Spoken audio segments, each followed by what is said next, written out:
بسم الله الرحمن الرحيم.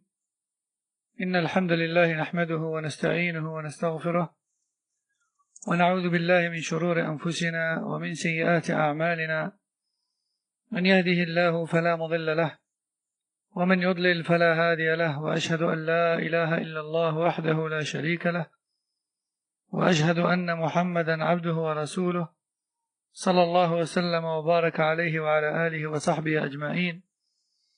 يا أيها الذين آمنوا اتقوا الله حق تقاته ولا تموتن إلا وأنتم مسلمون. يا أيها الناس اتقوا ربكم الذي خلقكم من نفس واحدة وخلق منها زوجها وبث منهما رجالا كثيرا ونساء، واتقوا الله الذي تساءلون به والأرحام إن الله كان عليكم رقيبا. يا أيها الذين آمنوا اتقوا الله وقولوا قولا سديدا يصلح لكم أعمالكم ويغفر لكم ذنوبكم، ومن يطع الله ورسوله فقد فاز فوزا عظيما. أما بعد، فإن أصدق الحديث كتاب الله، وخير الهدي هدي محمد صلى الله عليه وسلم، وشر الأمور محدثاتها، وكل محدثة بدعة، وكل بدعة ضلالة، وكل ضلالة في النار. أما بعد، أخذنا في الدرس الماضي تلك المحنة التاريخية التي أصابت الأمة الإسلامية بسبب ظلم المعتزلة، وأخذنا قصة الإمام أحمد رحمه الله تعالى في تلك المحنة، وأخذنا أنه رحمه الله بعد تلك التجربة الطويلة مع المعتزلة والامتحانات المريرة التي خرج منها الإمام رحمه الله تعالى بنجاح دونه كل نجاح، وقد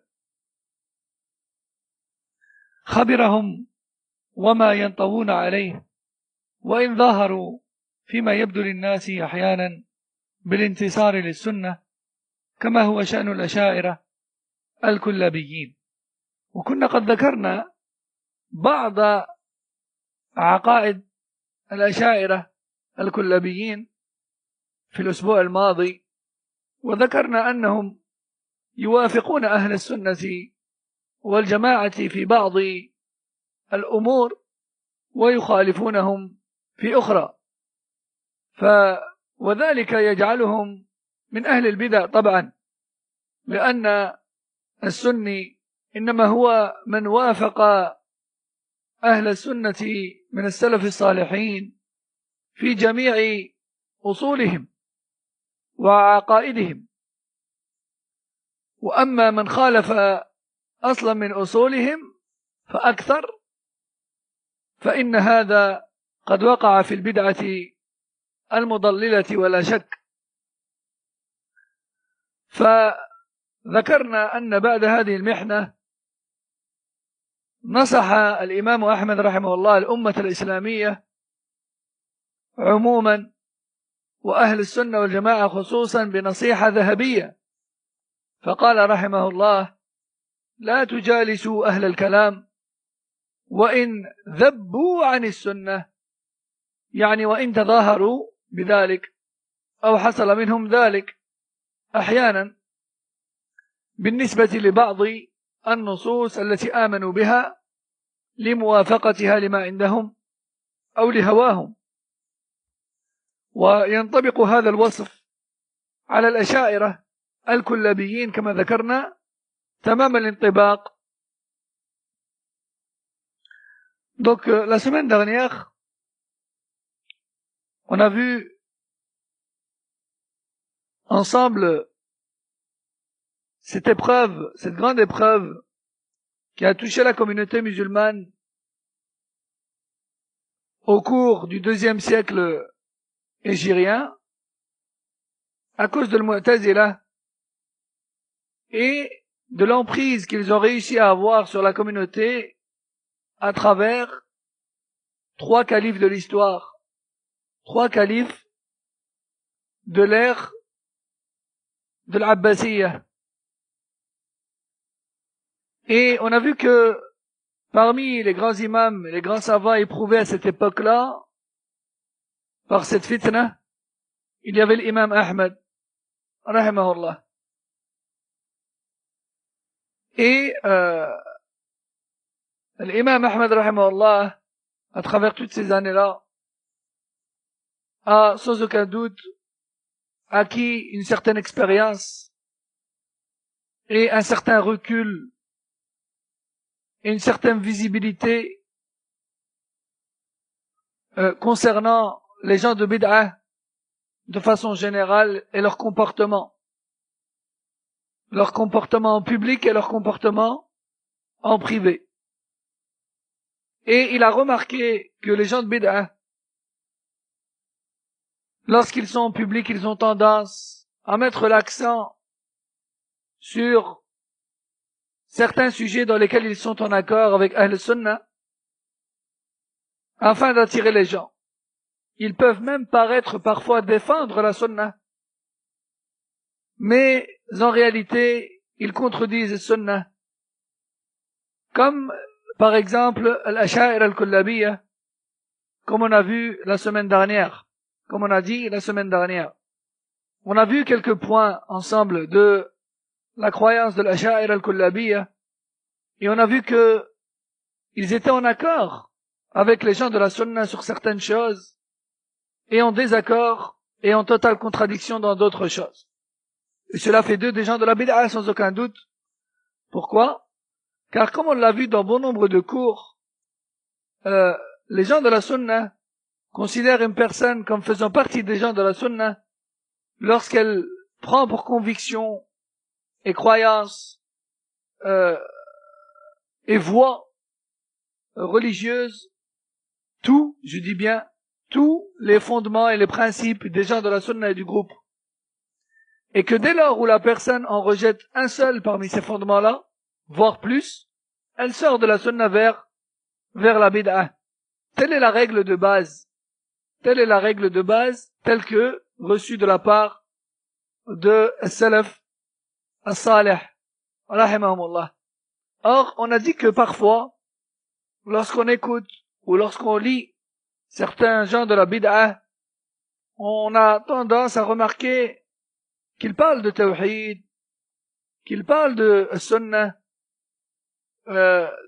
et on a même tendance à entendre certaines choses qui vont dans le même sens que salafiyin.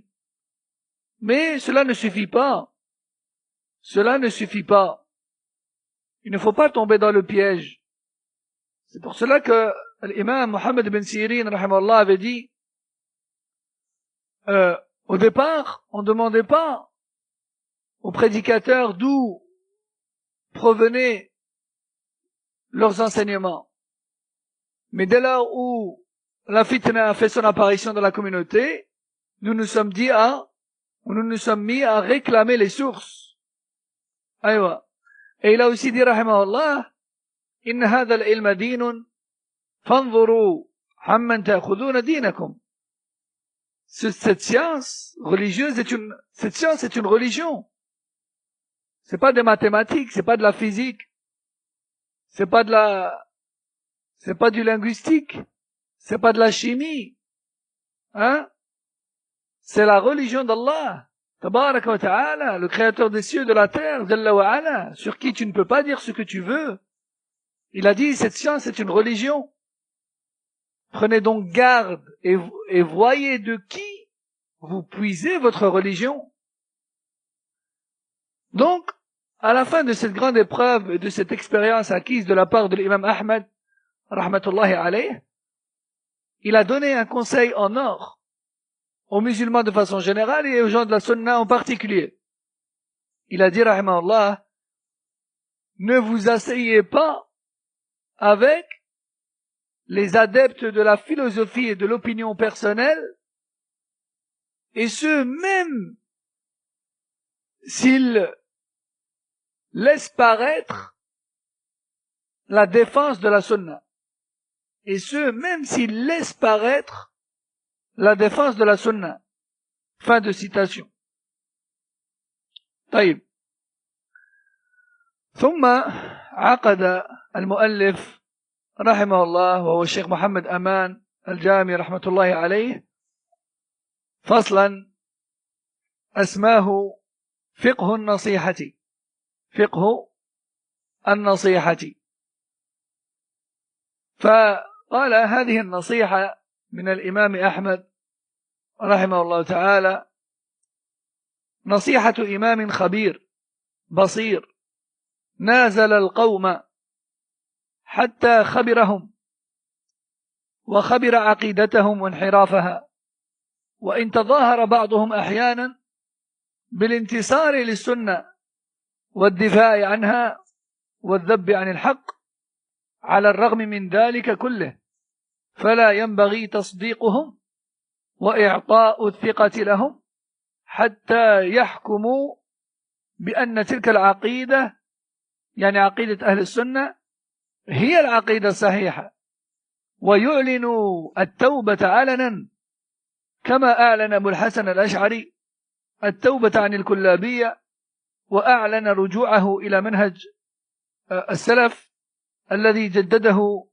إمام أهل السنة والجماعة أحمد ابن حنبل رحمه الله تعالى، حيث يقول الأشعري يقول: قولنا الذي نقول به وديانتنا التي ندين بها هي التمسك بكتاب ربنا عز وجل وسنة نبينا صلى الله عليه وسلم وما روي عن الصحابة والتابعين وأئمة الحديث، ونحن بذلك معتصمون وبما كان يقول به أبو عبد الله أحمد بن محمد بن حنبل نضر الله وجهه ورفع درجته وأجزل مثوبته قائلون: ولمن خالف قوله مجانبون، لأنه الإمام الفاضل والرئيس الكامل الذي أبان الله به الحق ودفع به الضلال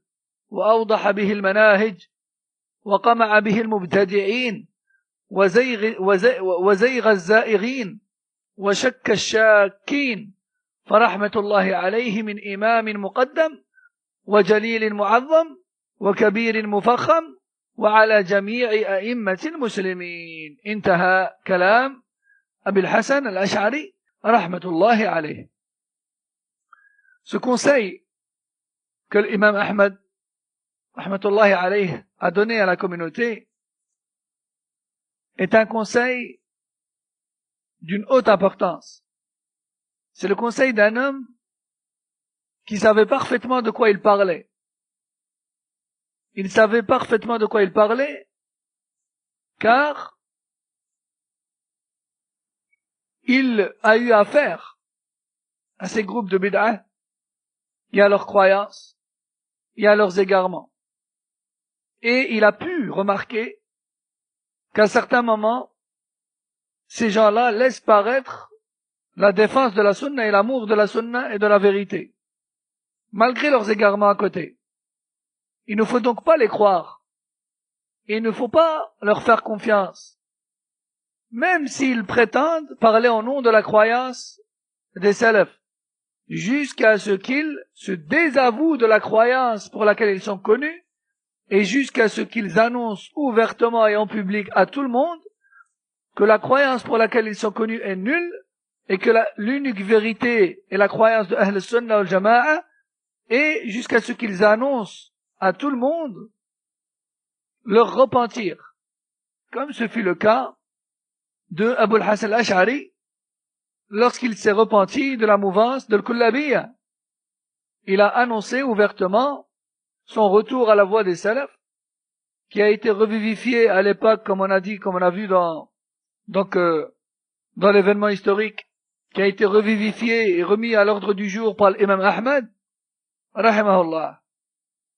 Abu al-Hasan al-Ash'ari avait bien compris que parmi les règles de Ahl Sunnah wal Jama'a, écoutez bien cette parole, mes chers frères et sœurs, car elle a toute son importance.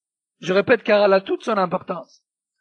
Fait partie des règles de Ahl Sunnah wal Jama'a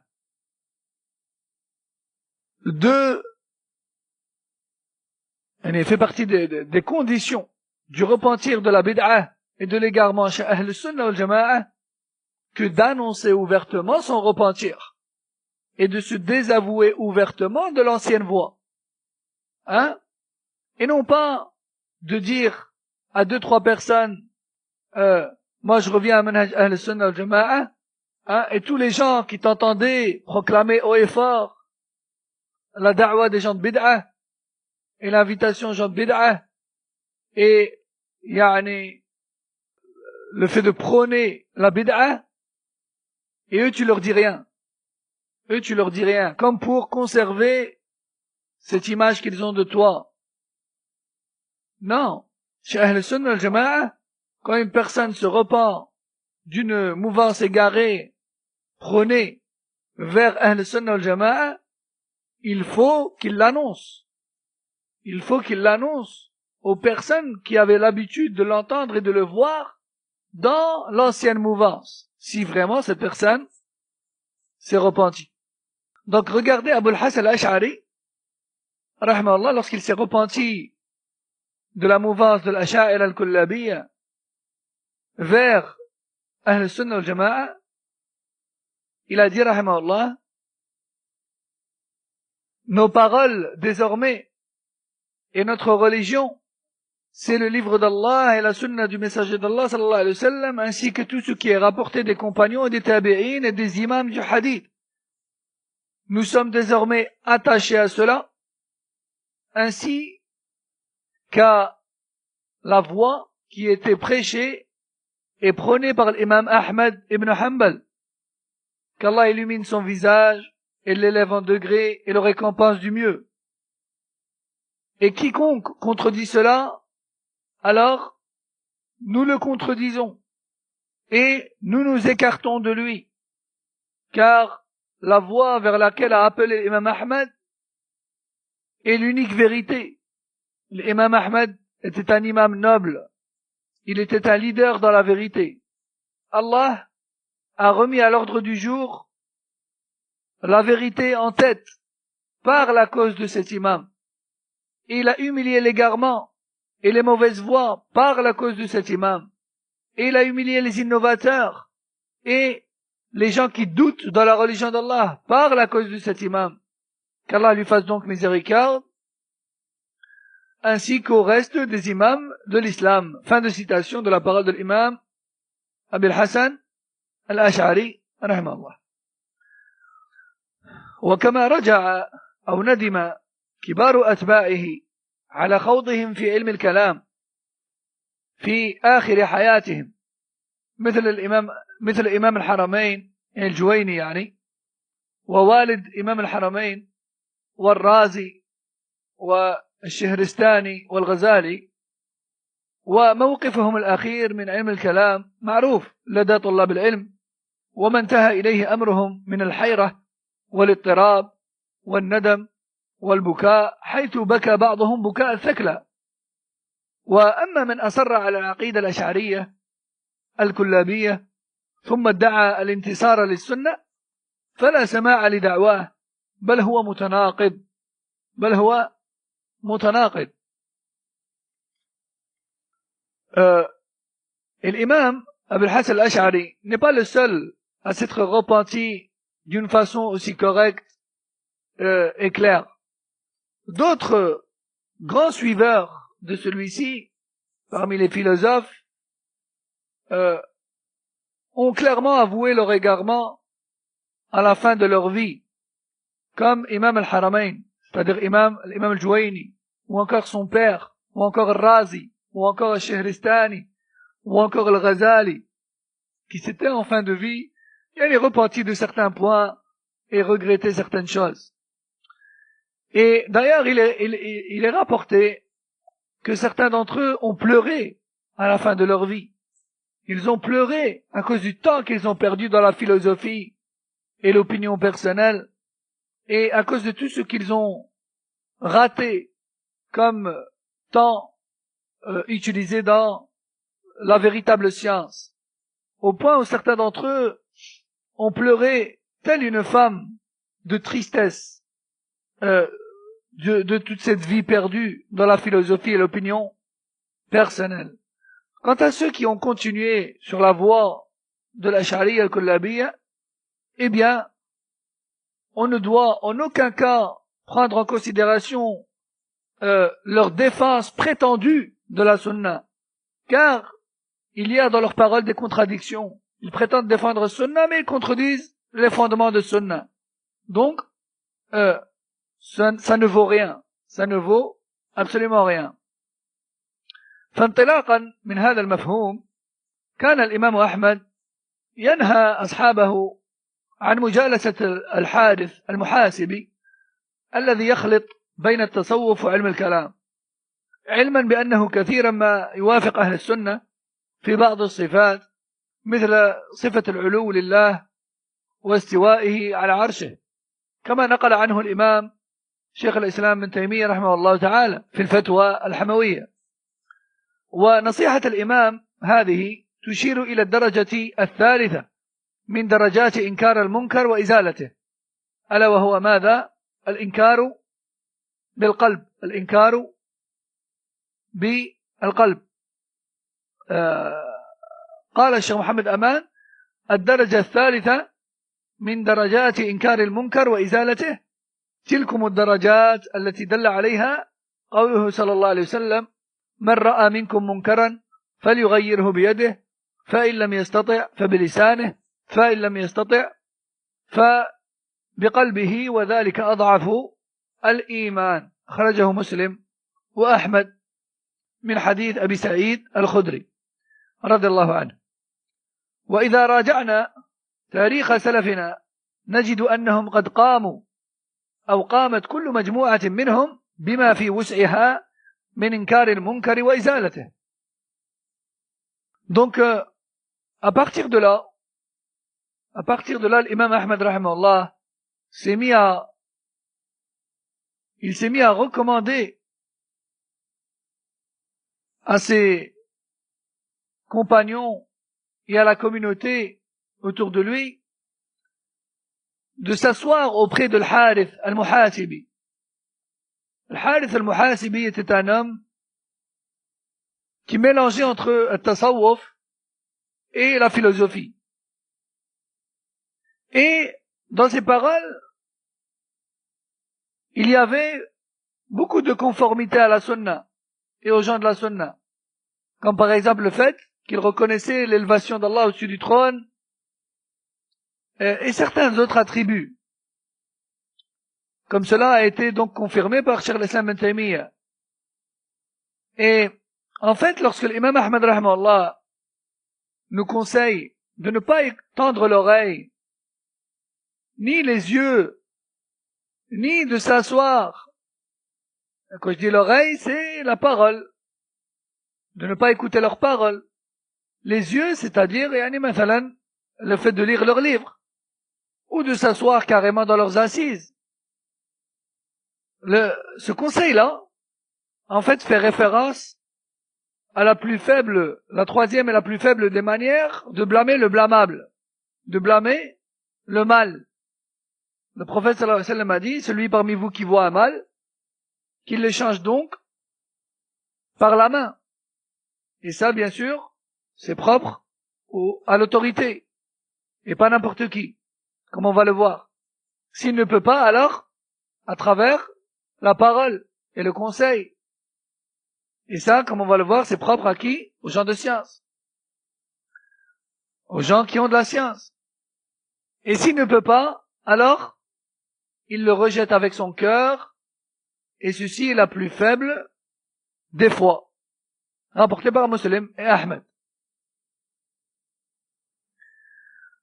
Et si on lit l'histoire de nos salafs, on va trouver que, subhanallah, les salafs ont parfaitement appliqué ce hadith. Nos salafs ont parfaitement appliqué ce hadith.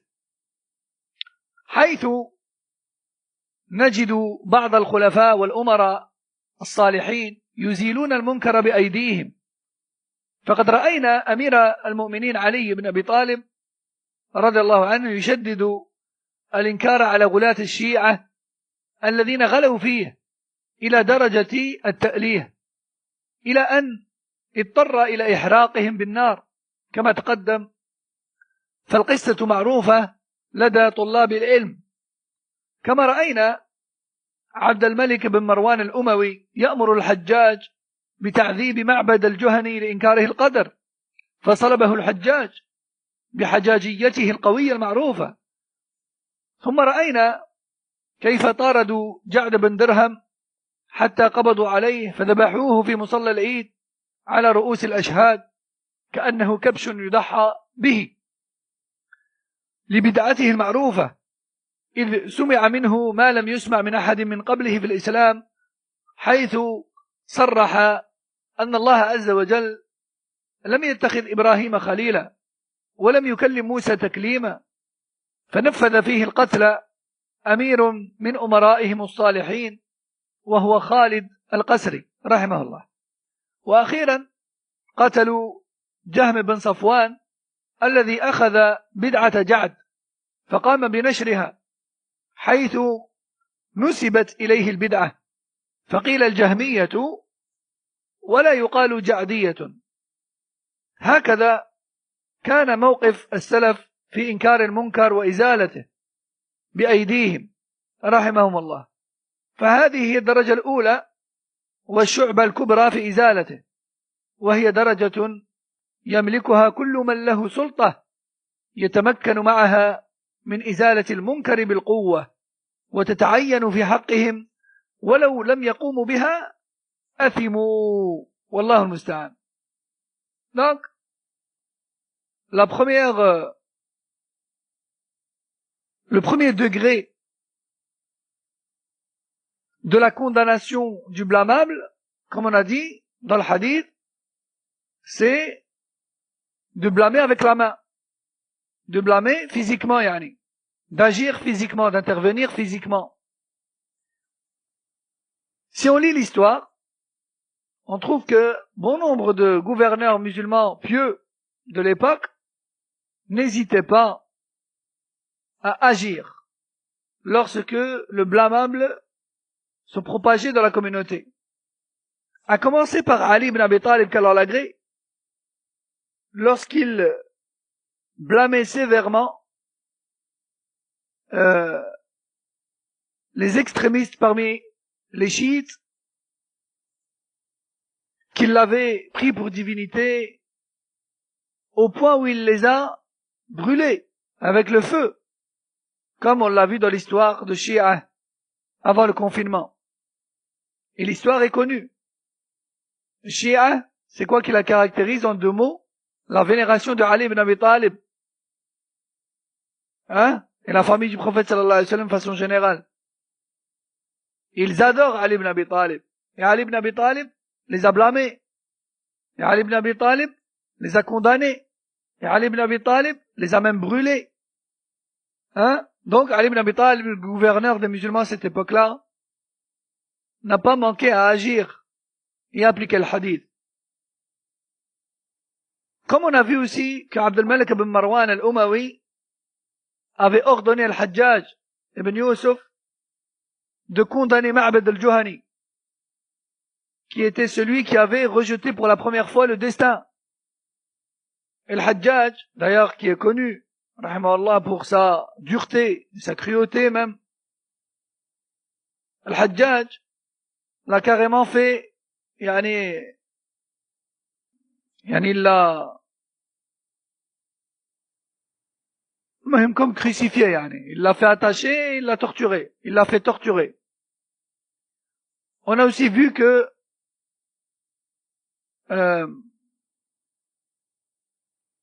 également les gouverneurs de l'époque avaient condamné Ja'd ibn Dirham. Ils l'avaient recherché, ils l'avaient attrapé, et ils l'avaient même sacrifié le jour de l'Aïd, devant tout le monde, à cause de la bid'ah qu'il avait mis ou qu'il avait innové, à cause des paroles et de la croyance qu'il propageait et qui n'avait été jusque-là prononcées par personne auparavant en islam. Il disait qu'il n'est pas vrai que Allah Jalla wa Ala a rapproché de lui son serviteur Ibrahim, tout comme il n'est pas vrai que Allah a parlé à Moussa directement et réellement, sans interprète. Et le gouverneur de l'époque, qui est Khalid al-Qasri, avait ordonné de le faire exécuter. Et aussi, après lui, celui qui avait repris cette bid'a-là, qui l'avait propagée, Jahm ibn Safwan, d'où al-Jahmiyya yani, lui aussi avait été poursuivi et exécuté. Donc on voit que Salaf Salih, parmi les gens de l'autorité bien sûr, n'hésitait pas à appliquer le hadith et à ôter le blâmable physiquement. Donc ça c'est le premier degré de la condamnation du blâmable. Et ça c'est propre aux autorités. Il n'appartient à personne de faire de mal à qui que ce soit, même s'il a commis un crime. On ne rétablit pas la justice soi-même. Ça, c'est l'autorité qui s'en occupe. Et personne d'autre. Et personne d'autre. Et si l'autorité ne rétablit pas justice et ne condamne pas le blâmable, eh bien, elle est dans le péché et elle sera sévèrement jugée par Allah subhanahu wa ta'ala. وأما الدرجة الثانية فهي إنكار المنكر باللسان والقلم، فيشمل ذلك استنكار المنكر والتحذير منه وبيان قبحه وعاقبته الوخيمة إن سكت عنه، والوعظ والإرشاد والتذكير والتنفير عن إثبات المنكر وارتكابه. وقد قام سلفنا الصالح رحمهم الله بكل ذلك على أكمل وجه. ومن ذلك ما ثبت عن الإمام ومن ذلك ما ثبت عن عبد الله ابن عمر حيث أعلن براءته من القدرية عندما قيل له إن هناك قوما ينكرون القدر السابق، فأعلن براءته من صاحب المنكر. وهذا النوع من إنكار المنكر باللسان كما تقدم، ولا يملك ابن عمر غير ذلك لأنه ليس بذي سلطة حتى يزيل المنكر بيده. ومن ذلك أيضا ما فعله عبد الله بن عباس رضي الله عنهما حيث أعلن استنكاره، بل قد هم بإزالة المنكر لو استطاع إذ تمنى لو تمكن من القدر حتى تقع رقبته في يده ليدقها بيده حتى الموت أو يجدع أنفه على الأقل، لأنه كان قد عمي يومئذ كما تقدم رضي الله عنه. فرضي الله عن ابن عباس، ونرجو الله أن يكتب له أجر من هم بحسنة ولم يعملها إذ منعه مانع، علما بأنه ليس بذي سلطة حتى يلزمه إزالة المنكر بيده على ما تقدم. وقد قام بما يمكنه وهو إنكاره بلسانه رضي الله عنه ورحمه. هذا وإن الذين قاموا بهذه الدرجة من أئمة السلف كثيرون جدا، منهم الإمام أبو حنيفة النعمان حيث صرح بكفر من نفى صفة علو الله على خلقه واستوائه على عرشه بآيات من القرآن الكريم، كقوله تعالى الرحمن على العرش استوى، وقوله تعالى أأمنتم من في السماء، وغير ذلك من أدلة العلو.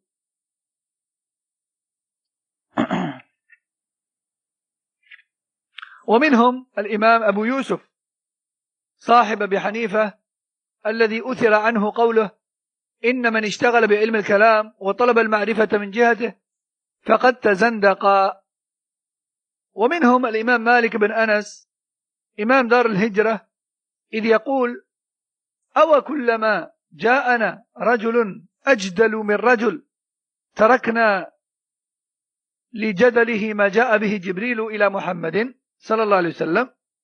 ومنهم الإمام الشافعي الذي أفتى في أهل الكلام لقاء اشتغالهم بالكلام معرضين عن الكتاب والسنة بتلك الفتوى المعروفة، إذ قال: حكمي في أهل الكلام أن يحملوا على الحمر الأهلية ويطاف بهم في العشائر والقبائل، فيعلن أن هذا جزاء من أعرض عن كتاب الله واشتغل بعلم الكلام. فهؤلاء كلهم أنكروا المنكر كما ترى بألسنتهم بعبارات صريحة وأساليب مختلفة، فجزاهم الله عن الإسلام والمسلمين خير ما يجزي به الصالحين والعلماء العاملين. Donc, le deuxième degré de la condamnation du blâmable, comme on a dit, c'est le fait de blâmer par la parole et par l'écrit. Par la parole et par l'écrit. Comme le fait de mettre en garde contre les erreurs et les égarements de la part de ceux qui ont de la science, afin d'éviter le mal qui découle de ces erreurs-là et de ces égarements-là, et de ne pas se taire, plutôt d'exhorter, de conseiller, de rappeler, etc. Et dans ce deuxième degré, encore une fois, nous trouvons que nos pieux prédécesseurs, parmi les gens de science, l'ont appliqué de la meilleure des manières également. Exemple, lorsque le Qadariya a fait son apparition et qu'Abdullah bin Omar a entendu parler d'eux, il a déclaré son désaveu d'eux. Il s'est désavoué d'eux. Et ce, verbalement. Car Ibn Omar ne fait pas partie de l'autorité. Il ne peut rien faire de plus si ce n'est se désavouer et blâmer verbalement. Et cela a été rapporté également d'Ibn Abbas. Abdullah ibn Abbas a également déclaré son désaveu ouvertement contre le Qadariya. Et il a même dit, si je le pouvais, si je faisais partie de l'autorité, si je le pouvais, j'aurais aimé m'occuper du cas de l'Qadariya, au point où si j'avais un Qadari entre les mains, je lui briserais la nuque jusqu'à la mort, ou au minimum, je lui arracherais son nez. Sachant que Abdullah ibn Abbas était devenu aveugle.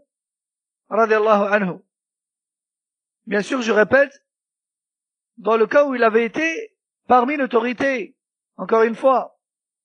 Donc, Cheikh Mohamed Aman nous dit, on demande à Allah Azza wa Jal de prescrire pour Ibn Abbas la récompense de celui qui veut faire une hasana, mais qui n'y parvient pas. Aussi, parmi les imams des salaf, beaucoup d'autres, l'imam Abu Hanifa, lorsque cette croyance qui prétend qu'Allah Jalla wa Ala ne s'est pas élevé au-dessus du trône, lorsque cette croyance est propagée, l'imam Abu Hanifa a mis en garde. Il a parlé, il a écrit, et il a même déclaré clairement la mécréance de celui qui rejette l'élévation d'Allah. Et ce, sur base de versets du Coran.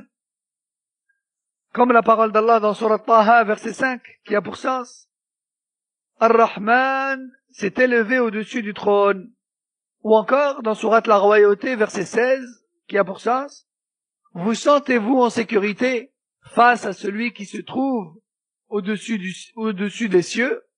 Donc cela prouve clairement qu'Allah est au-dessus des cieux, etc. parmi les dalils que l'imam Abu Hanifa avait avancés.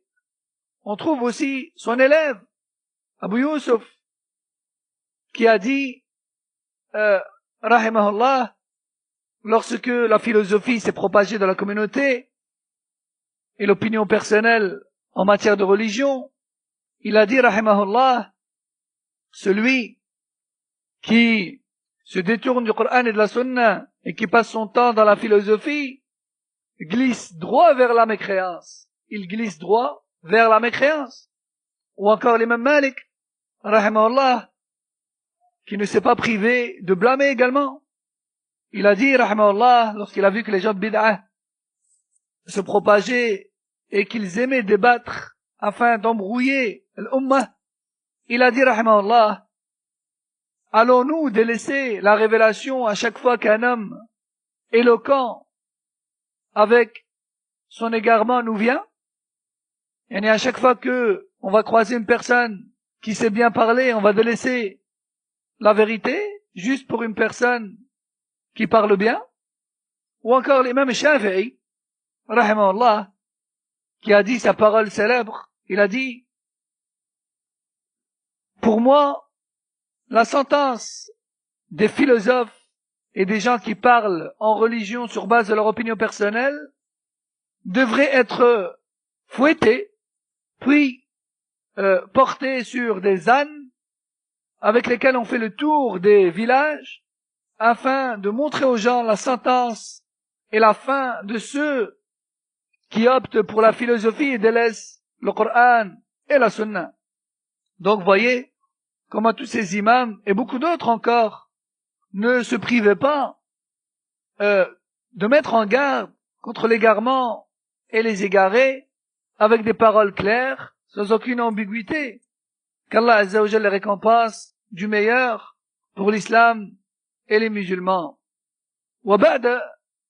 وبعد يتضح من هذا العرض السريع لمواقف سلفنا من المنكر ومن النماذج الحية التي سقناها أنهم لم يدخروا وسعا في إنكار المنكر ومحاولة إزالته بكل ما هو ممكن كما رأيت بدرجاته الثلاث. وأخيرا هذا هو الإمام أحمد يوجه نصيحته الغالية إلى أهل السنة عامة وإلى طلاب العلم خاصة بعدم مجالسة أهل الكلام والمتصوفة وجميع أهل البدع المعروفين ببدعتهم. فعلى طلاب العلم في هذا العصر وقد ظهر التساهل أو عدم المبالاة في مجالسة أهل البدع ومجاملتهم أن يعيدوا النظر في موقفهم المتساهل الذي يدل على ضعف الغيرة وعدم المبالاة بالمنكر والبدع عملا بنصيحة إمام أهل السنة وقامع البدع الإمام أحمد بن حنبل رحمه الله ورضي عنه، وأن يختاروا لأنفسهم من يجلسون إليهم من الأساتذة والمشايخ الذين يرضون عقيدتهم وأخلاقهم وصدق تمسكهم للسنة ليطلبوا العلم على أيديهم، فليحذروا المبتدعة من أهل الكلام والمتصوفة ومن الروافض وغيرهم خشية أن يتأثروا ببدعتهم فتفسد عقيدتهم وهم لا يزالون غير ناضجين. Après tout cela, donc on a vu comment nos pieux prédécesseurs appliquaient bien comme il le faut ce hadith, celui qui avait l'autorité, il blâmait avec la main. Celui qui n'avait pas d'autorité mais qui avait de la science, il blâmait avec la science, avec la parole. Et celui qui n'a ni l'un ni l'autre, eh bien, il appliquait le conseil de l'imam Ahmad, rahimahullah, qui était donc à la base le conseil prophétique, qui est le fait de rejeter la bid'a avec son cœur et de s'écarter des gens de l'égarement. Donc, c'est pour cette raison que l'imam Ahmad, rahimahullah, a donné aux gens de la sunna de façon générale ce conseil en or et aux étudiants en sciences en particulier. Comme, il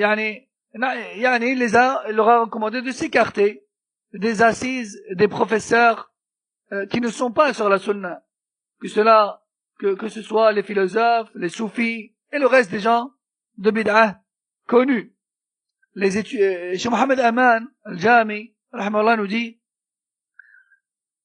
les étudiants en sciences religieuses aujourd'hui ceux qui s'intéressent à leur religion et à son apprentissage aujourd'hui devraient donc appliquer ce conseil et prendre garde à cette nonchalance et à cette prise à la légère que l'on trouve aujourd'hui chez les gens, qui est de ne pas se préoccuper du professeur auprès de qui ils apprennent. Ils ne se préoccupent pas de savoir si le professeur auprès de qui ils prennent des cours, si vraiment il est sur Manhaj al-Sunnah al-Jama'a de A à Z ou pas. Le cheikh nous dit, ces étudiants-là devraient revoir leur façon de faire et revoir leurs exigences qui sont celles recommandées par nos pieux prédécesseurs dans l'apprentissage de la religion. Car cette prise à la légère-là et le fait d'écouter n'importe qui, dès lors où il nous paraît bien, cela prouve en fait une faiblesse dans l'attachement à la sunna et une faiblesse dans le rejet de la bid'a et du blâmable. Et donc le cheikh nous dit, les étudiants en sciences aujourd'hui devraient se remettre en question et appliquer correctement ce conseil de ce leader parmi les leaders de la sunna et parmi les plus grands ennemis de la bid'a, l'imam Ahmad rahimahullah, et de choisir des professeurs dignes de ce nom, avec une croyance irréprochable et un comportement et un attachement à la sunna irréprochable, et de prendre garde aux innovations et aux innovateurs et à la philosophie et aux philosophes et à l'opinion personnelle en religion, tels que Sophia ou bien Rawafid parmi les chiites ou autres, de peur de tomber dans les filets de leurs innovations et de voir leurs croyances se corrompre, car ils n'étaient pas encore suffisamment mûrs et matures dans la science religieuse. Ils étaient encore fragiles. Et c'est pour cela qu'ils ont dévié en écoutant ce genre de mouvance. Non, mais entre parenthèses, j'en profite pour dire que, subhanallah, on trouve parfois que les kuffars défendent certaines mouvances de bid'a. Ils défendent certaines mouvances de bid'a. Naam. Lorsque les gens de la sunna sont attaqués de toutes parts, personne ne parle. Mais lorsque les gens de bid'a, comme le Rawafid, comme le Sofiya, comme l'Asha'ira, lorsqu'ils sont dévoilés par Ahl al-Sunnah, et lorsqu'ils subissent des mises en garde par Ahl al-Sunnah, eh bien là directement on tombe sur Ahl al-Sunnah et on les accuse de fanatisme, d'appel à la haine, etc.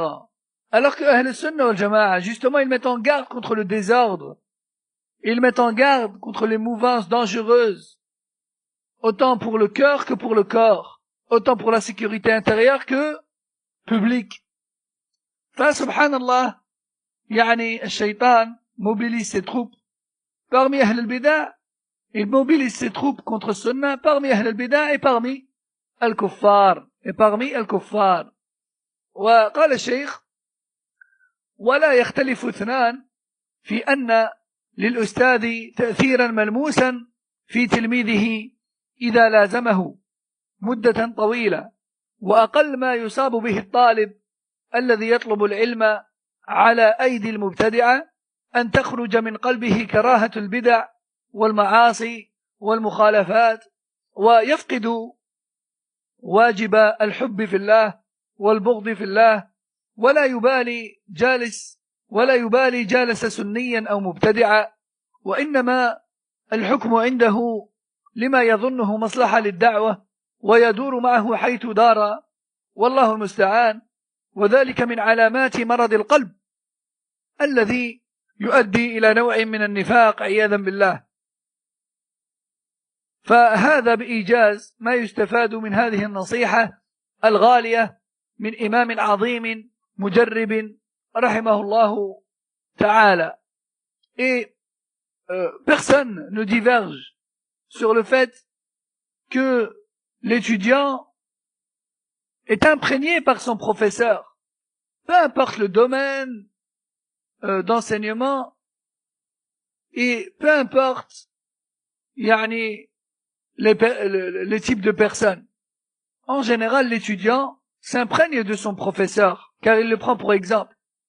Et ce, surtout s'il s'est assis auprès de lui ou a écouté ses cours et lu ses livres pendant une longue période.